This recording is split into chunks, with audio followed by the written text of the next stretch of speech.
Hola grupo, ¿cómo están? Bienvenidos al Mexican Investor Podcast. Junto con mi gran amigo Johnny Schatz, yo soy Alex Pérez, para platicar de temas que creo que van a ser de interés y son de interés del emprendedor, del inversionista mexicano que quiera invertir en Estados Unidos. Vamos ya en el quinto capítulo. En el cuarto capítulo, el capítulo anterior, con Johnny nos metimos, empezamos a conversar un poco del tema de estructuración, de la importancia de la certeza jurídica que ofrece el mercado estadounidense para el inversionista.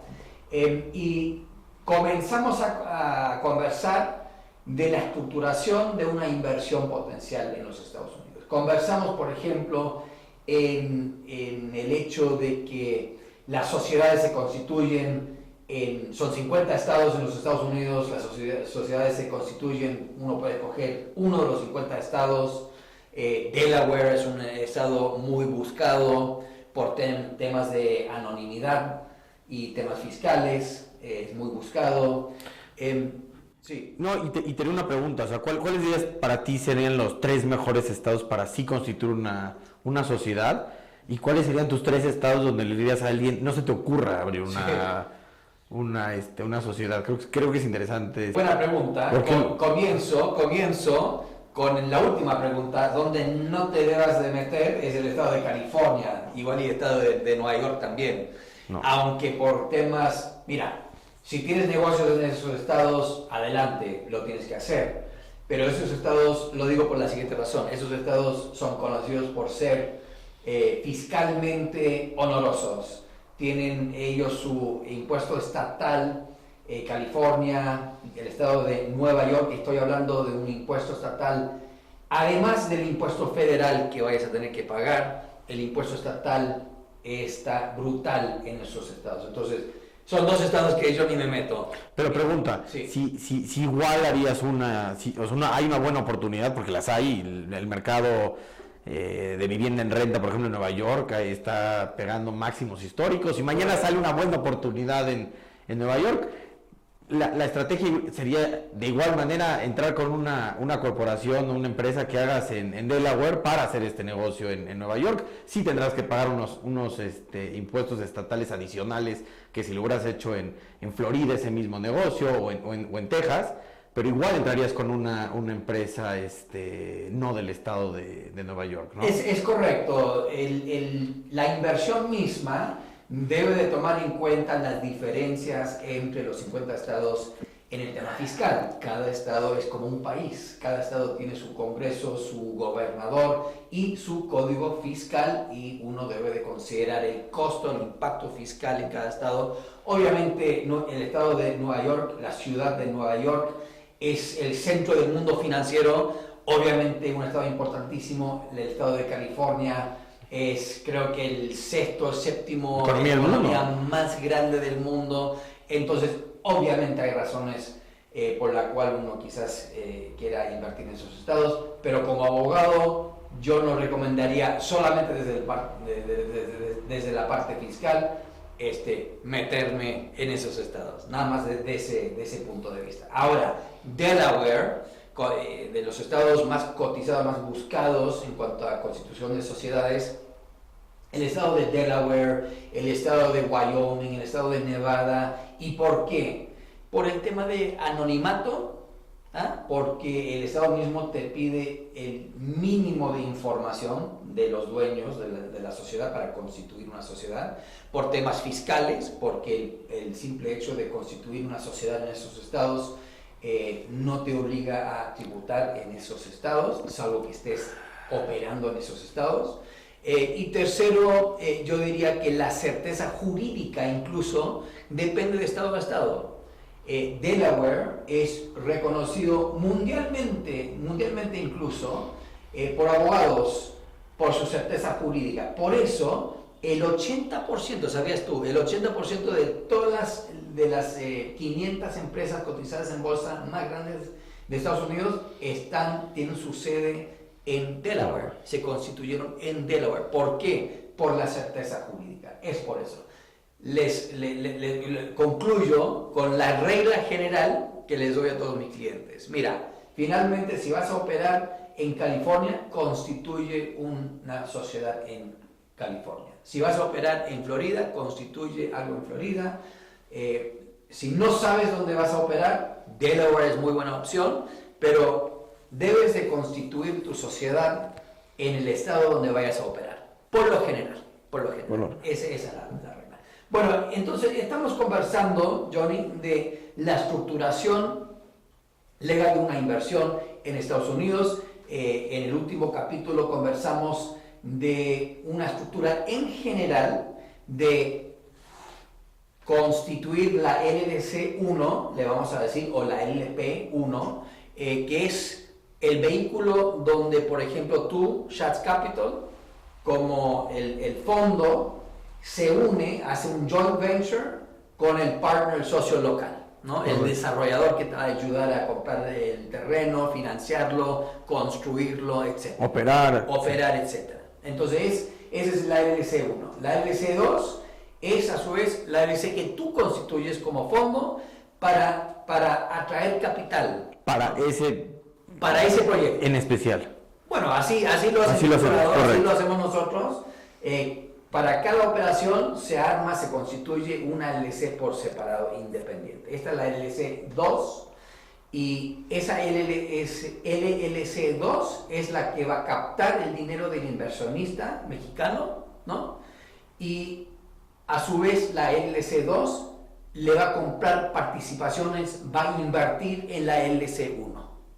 Así es el flujo de dinero. Y creo que no nos metimos en el tema de protección, pero creo que es muy importante que, y todavía tienes la tercera LLC, que es la del inversionista que se está usando. Entonces, si mañana el edificio que se compró en la LLC 1 explota, lo que sea, de entrada, ahí se queda el golpe, no pasa a la segunda y menos a la tercera, ¿no? Creo que eso es algo que vale la pena explicar de liability de cualquier inversionista, que al final del día eres responsable hasta lo que metiste de capital y no hay más, ¿no? Exacto. Entonces, como bien dijiste, la LC2 es la de donde se capta la inversión del inversionista.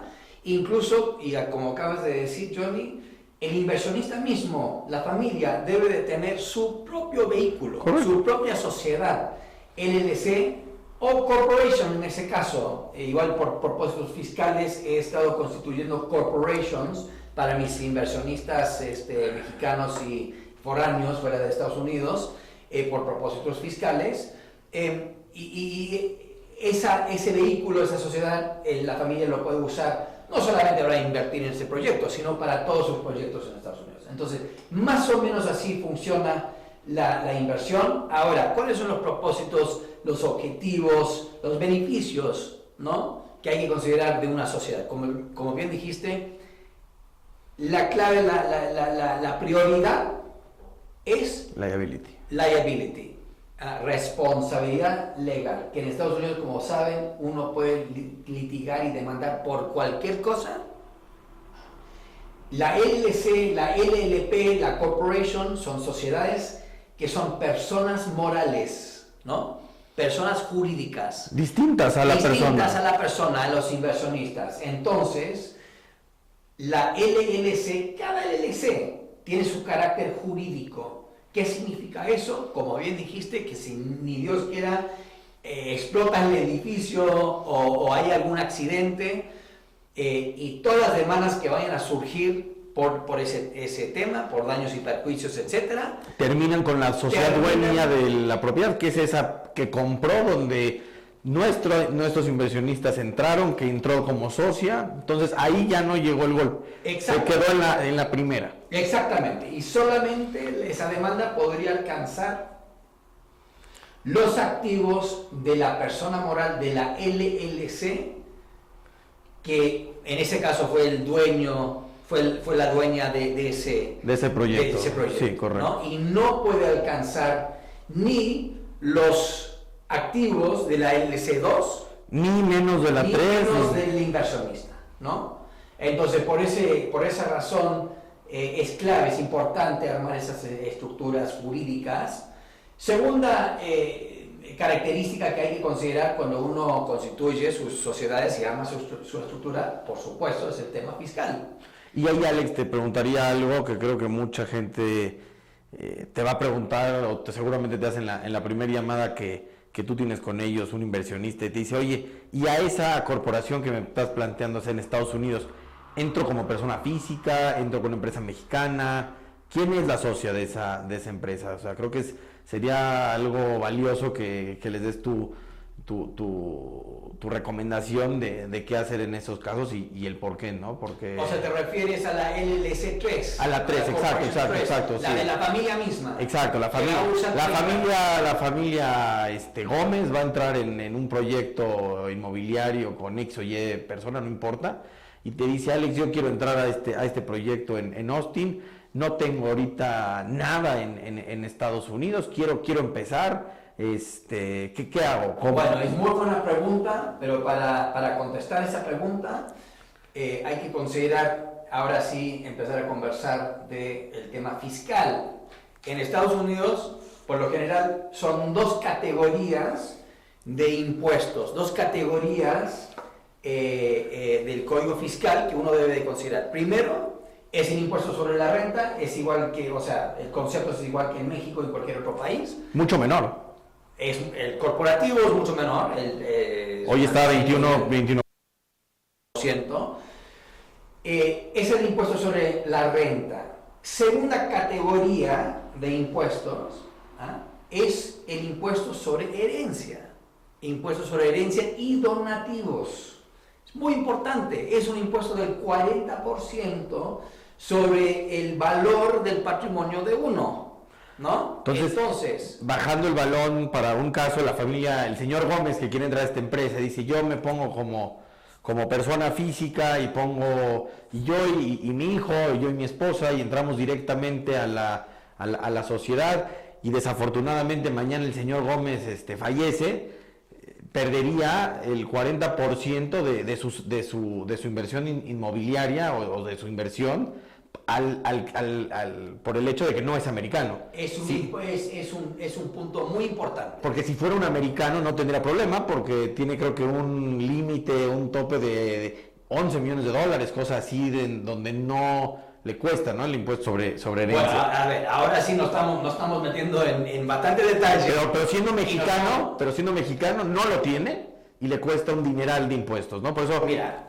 a ver, y ahora sí, con el caveat de que sí soy abogado, pero no les estoy prestando ninguna asesoría legal. No. Asesórense con sus abogados, conmigo, su servidor, encantado. Pero en general, en términos muy generales, el no residente estadounidense, no residente fiscal me refiero, no estoy hablando del estatus migratorio. En este caso, el señor Gómez, que no es contribuyente estadounidense, que invierte en un proyecto inmobiliario en Estados Unidos, donde el activo se considera situado en Estados Unidos, como un inmueble, ¿no? Está sujeto, si fallece, a una imposición de impuestos sobre herencia del 40% sobre el valor de esa inversión. Su casa de $500,000, por ejemplo, en San Antonio, cuando fallece, si es que la persona física es la dueña, aplica el impuesto sobre herencia. Entonces, ¿qué hacemos para evitar eso? Hay estructuras para evitar el impuesto sobre herencia. Hay que tener mucho cuidado cómo se arma esa estructura, pero en general, como me preguntaste de esta LLC 3 o la Corporation 3, ¿quién va a ser el accionista? Generalmente yo no voy a querer que sea el señor Gómez como persona física. ¿Va a ser Gómez S.A.? Va a ser Gómez S.A. Va a ser una sociedad mexicana o extranjera fuera de Estados Unidos, la que es el accionista de esa sociedad americana. Donde los accionistas de esa SA, de CB o SA o empresa extranjera son los mismos porcentajes que había dicho el señor Gómez junto con su hijo, con su esposa. Exacto. Y así de esa manera se protegen de cualquier tipo de impuesto sobre herencia al no ser ellos ciudadanos fiscales americanos, ¿no? Entonces, así es, exactamente. Entonces, el punto aquí es pero que... case by case y no es ningún Case tipo by de asesoría y si mañana él lo hace y no le funciona o tiene un problema. Que no me eche la culpa a él. Exactamente. Pero no, el punto aquí es que es muy importante este tema, el 40%, ¿no? de impuesto, y no solamente a proyectos inmobiliarios aplica, o sea, aplica a muchos otros tipos de activos que están, entre comillas, situadas en Estados Unidos. Esas son las palabras claves del Código Fiscal. Y el punto es que hay maneras de evitar o minimizar el impuesto sobre herencia o el impuesto sobre donativos si uno lo estructura bien. Ese es el punto. Oye, y otra pregunta que haría el señor Gómez, te diría, oye Alex, ya me convenciste, tengo esta SA o la voy a constituir y vamos a hacer esta corporación, vamos a entrar al proyecto en Austin ¿Y qué pasa si quiero mañana comprar una casa en San Antonio o quiero comprar un departamento en Miami? ¿Me recomendarías que use esa misma corporación? Yo ya la echamos a andar, ya tiene cuenta de banco, o me diría, ¿sabes qué? Porque es un tema tal vez más patrimonial, te recomendaría tener una separada. ¿Qué le recomiendas en ese caso? Bueno, y repito, no es asesoría. No recomiendo nada porque es caso por caso, pero en general es buen punto. Nosotros les armamos las estructuras con el objetivo a largo plazo, ¿no?, de atender los objetivos del cliente. Entonces, estas estructuras nos funcionan, tal como bien dices.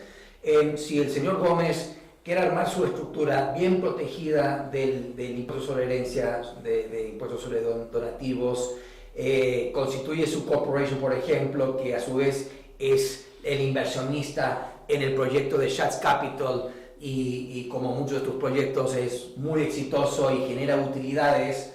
Bueno, esas utilidades las dejan en la corporation, las dejan en la sociedad estadounidense, disfrutan de una tasa impositiva del 21%, no se lo regresan a México esas utilidades porque luego hay que tributar en México, ¿ah? Entonces la idea es sigue invirtiendo, dejar el dinero en Estados Unidos estacionados en una cuentita del cochinito de ahorro, ¿no?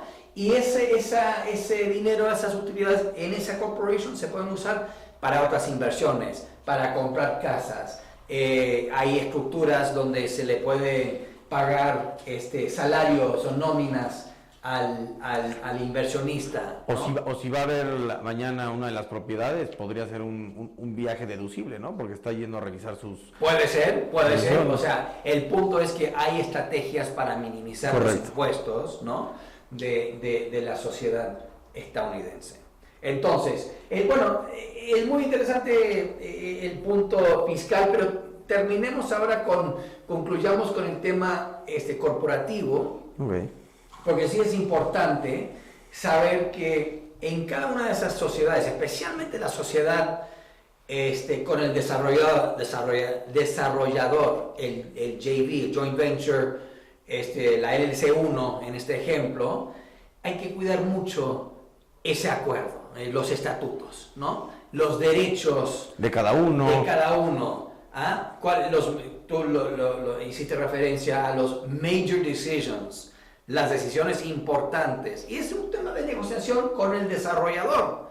Decirle, mira, yo estoy aportando, nosotros estamos aportando con nuestro grupo de inversionistas la mayoría del capital de este proyecto. Entonces, claro que voy a exigir que yo tengo el poder de veto de cualquier decisión importante, la decisión de vender, la decisión de refinanciar, cambiar el giro del proyecto, meter un nuevo socio, emitir más deuda, infinidad de cosas que pueden salir, y es clave tener eso, es clave estar muy claros si vas a cobrar por fee de construcción, de cuánto es, el fee de operación, y dejar las cosas claras. Creo que es bueno discutir las cosas bien y al principio que después ponerte a cuestionarlo, ¿no? Correcto.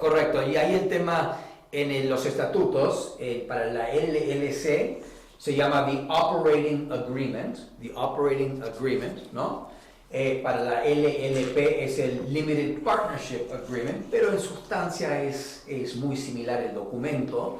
Y en ese documento, por lo general, hay dos prioridades, ¿no? Hay dos categorías de características de ese acuerdo que te vas a tener que fijar. Primero que nada, como acabamos de hablar, son los derechos de gobernanza.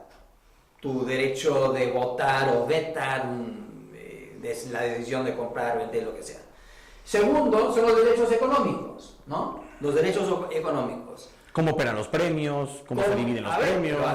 Sí. Eso hay que explicar. Correcto.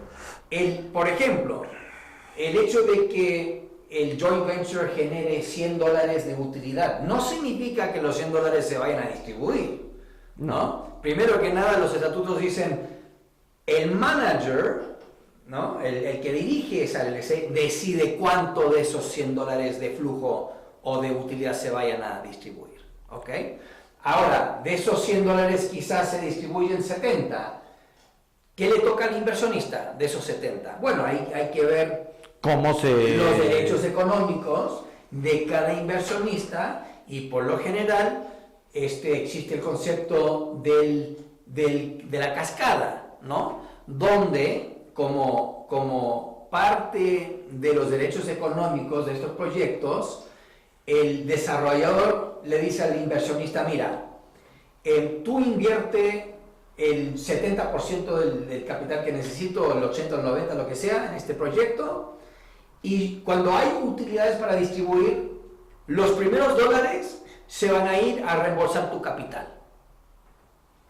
Una vez que se haya reembolsado tu capital, luego se te va a pagar el capital, el capital preferente, ¿no? Un TIR, ¿no? Del 6, 7, 8, 9%. Retorno preferente. Un retorno preferente, el preferred return. Que es depende lo que se haya, depende del negocio. Depende del negocio, hay que negociarlo, ¿no? Entonces, derecho económico primero, de las utilidades me van a reembolsar el capital primero.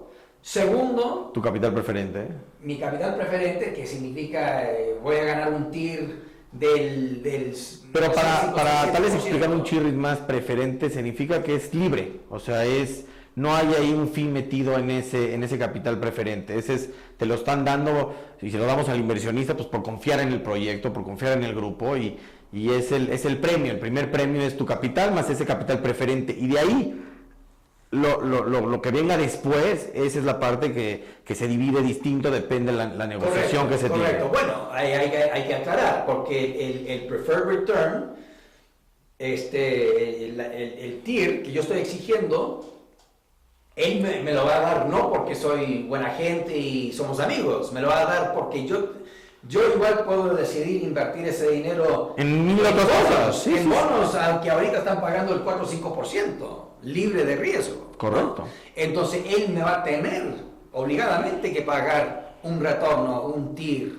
Del 7, del 8, del 9, de lo que se haya pactado en su momento. Que se haya pactado en su momento, ¿no? Me va a reembolsar el capital, me va a pagar el preferred return, y luego, después de que yo haya recuperado mi dinero con un porcentaje de ganancia, ¿no? Con un rendimiento, un yield, ahí es donde, y así funciona la cascada en estos acuerdos. Una vez que me hayan pagado mi capital y me hayan pagado un preferred return, ahí es donde empezamos a compartir con el desarrollador de la utilidad. Y el desarrollador dice, mira, de esta utilidad, de estas distribuciones ahora, tú me pagas el 20%, el 30%, y el 70% para los inversionistas. Correcto. Pero eso es solamente después de que te hayan reembolsado tu capital y te hayan pagado tu TIR. Entonces, en general así funcionan estos acuerdos. Hay que fijarse bien, y obviamente asesorarte bien con buenos abogados. Por supuesto, y creo que esto cierra el capítulo 5. Así es. Y bueno, pues muchas gracias a todos, y esperemos platicar en el siguiente capítulo de de cosas más interesantes y seguir en este proceso de estructurar este tipo de proyectos e industrias en Estados Unidos. Hasta luego.